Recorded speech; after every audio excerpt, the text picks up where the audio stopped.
تبدیلی نہیں ہے، میں نے 50 وقت کی نمازیں فرض کی ہیں، تمہاری امت پڑھے گی 5 وقت کی نماز، مگر اس کو ثواب 50 وقت کا دیا جائے گا۔ رکعات اور ارکان میں تو تخفیف کر دی گئی ہے مگر ثواب میں کوئی کمی نہیں ہے۔ یہ رب کا کرم ہے، محبوب کی بنیاد پر یہ رب کا کرم ہے، نبی کونین صلی اللہ تعالی علیہ وسلم کی بنیاد پر کہ 50 وقت کی نمازیں گھٹ کر کے 5 وقت کی نمازیں ہو جاتی ہیں۔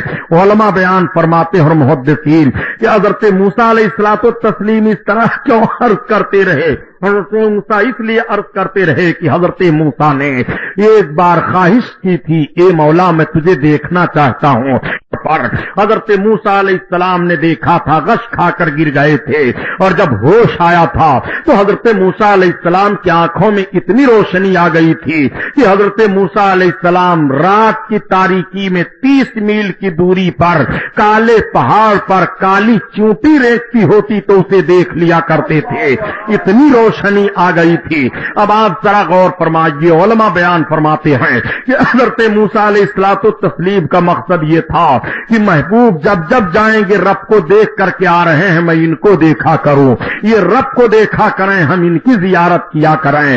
آقا کریم صلی اللہ تعالی علیہ وسلم تشریف لا رہے ہیں، آقا صلی اللہ علیہ وسلم کے لیے حکم ہوا کہ محبوب کو جنت اور دوزخ کی سیر کرا دو۔ سرکار دو عالم صلی اللہ تعالی علیہ وسلم دوزخ کا معائنہ فرماتے ہیں، میرے آقا نے دیکھا کہ دوزخ میں مختلف قسم کے لوگوں کو عذاب ہو رہا ہے۔